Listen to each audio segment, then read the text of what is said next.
बिस्मिल्लाहिर्रहमानिर्रहीम। अस्सलाम वालेकुम स्टूडेंट्स। हमने रेवेन्यू वाले क्वेश्चन स्टार्ट किए हुए हैं, जिसमें हमने सबसे पहले देखा कि हम किस तरह से जब टोटल रेवेन्यू दिया हुआ हो तो हम मार्जिनल रेवेन्यू को मालूम करते हैं, हम एवरेज रेवेन्यू को मालूम करते हैं।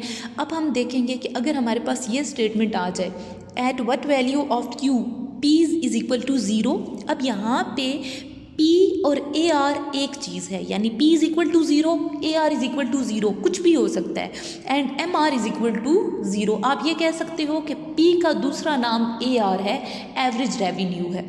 अब हमारे पास क्वेश्चन दिया हुआ है 5Q is equal to 30 minus P। अब हम इसको सबसे पहले इस क्वेश्चन को सॉल्व करेंगे। किस तरह से करेंगे कि P के लिए सॉल्व करेंगे। P यहाँ पे माइनस का था, P को इस साइड पे ले आएंगे तो यहाँ पे होगा P इज इक्वल टू 30। अब Q यहाँ पे पॉजिटिव, 5Q इधर पॉजिटिव का है, इधर आएगा तो नेगेटिव का हो जाएगा, -5Q। अब हमारे पास P आ गया। अब हम क्या करेंगे, यहाँ पे इसको Q के साथ मल्टीप्लाई कर देंगे। R is equal to P multiply by Q। R is equal to 30 minus 5Q into Q, यानी Q के साथ मल्टीप्लाई करना ज़रूरी था। इसी तरह हमारे पास रेवेन्यू आएगा, तो रेवेन्यू आया 30Q माइनस 5Q स्क्वायर। अब हम अगर एवरेज रेवेन्यू मालूम करें तो एवरेज रेवेन्यू कैसे आता है, जब हम R को Q के साथ डिवाइड कर देते हैं। अब हमारे पास R था 30Q minus 5Q square divided by Q।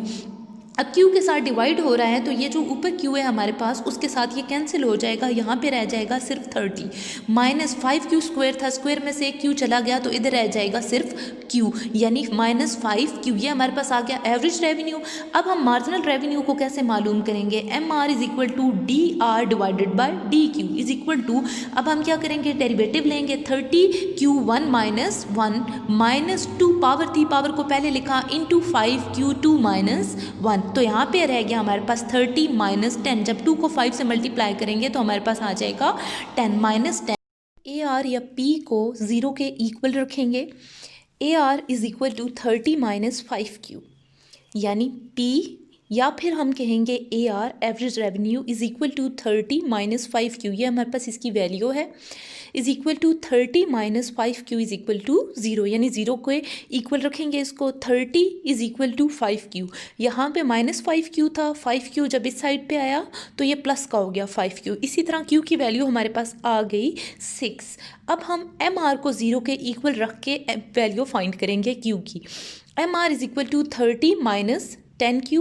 अब हमने इस पूरी जो हमारे पास इक्वेशन थी इसको 0 के इक्वल रखा। अब यहाँ पे -10Q था, -10Q इज इक्वल के जब इस साइड पे जाएगा तो प्लस का बन जाएगा, यहाँ पे आ जाएगा हमारे पास is equal to 30, 10 is equal to 10Q। इसी तरह हमारे पास Q की वैल्यू आ गई 3।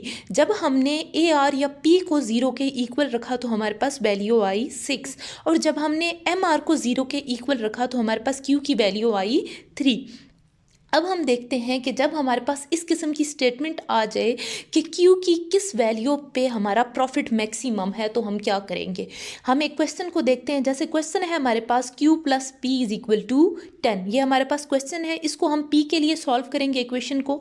P is equal to 10 minus Q, यहाँ पे ये प्लस था Q, जब इस साइड पे जाएगा तो ये माइनस का हो जाएगा। P उधर ही है, 10 भी अपनी जगह पे है, सिर्फ यहाँ पे Q प्लस का था, जब हम इज इक्वल के इस साइड पे लेके आए तो ये माइनस का हो गया।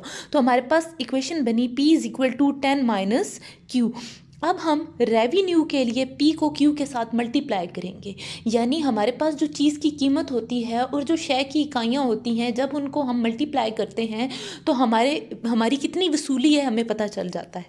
इसी तरह R is equal to 10 minus Q, ये P की वैल्यू थी, इंटू Q, यानी Q के साथ मल्टीप्लाई करेंगे। R की वैल्यू बनेगी 10Q माइनस Q स्क्वायर। इसी तरह हम इसका फर्स्ट डेरिवेटिव लेंगे जो MR कहलाएगा। MR is equal to DR by DQ। Derivative लेने के लिए हम वही सेम रूल के पावर में से एक को माइनस करेंगे, पावर को पहले लिखेंगे, कांस्टेंट को 0 कर देंगे। 10Q 1 minus 1 minus 2 into Q 2 minus 1, 2 पहले लिखा जो पावर था, ठीक है। इसी तरह पावर में से एक को हमने माइनस कर दिया, तो MR की हमारे पास वैल्यू आई 10 माइनस 2Q। अब हम क्या करेंगे कि Q की वैल्यू को फाइंड करेंगे। पहला डेरिवेटिव लेंगे, पहले डेरिवेटिव से हमने Q की वैल्यू को फाइंड करना है।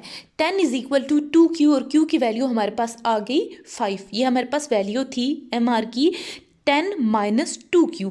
अब 2Q माइनस का था, जब इज इक्वल के उस साइड पे जाएगा तो प्लस का हो जाएगा, तो 10 इज इक्वल टू 2Q और Q की वैल्यू हमारे पास आ गई 5। ठीक है, यहाँ पे 2Q के साथ मल्टीप्लाई हो रहा है, जब 10 के साथ डिवाइड होगा तो 5 आ जाएगा। अब हम क्या करेंगे, हम इसका सेकंड डेरिवेटिव लेंगे। किसका सेकंड डेरिवेटिव लेंगे? आर का। ये हमारे पास जो आर का फंक्शन दिया हुआ है, इसका हम सेकंड डेरिवेटिव लेंगे। रेवेन्यू का जो पहला डेरिवेटिव लेते हैं वो क्या कहलाता है? M R. और जो सेकंड डेरिवेटिव लेंगे वो किस तरह से लेंगे?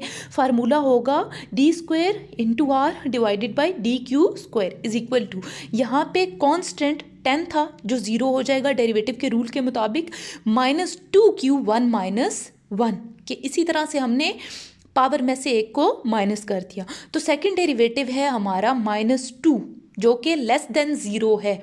जब भी हमारा सेकंड डेरिवेटिव माइनस में आए यानी 0 से कम हो तो हमारा प्रॉफिट मैक्सिमम होता है।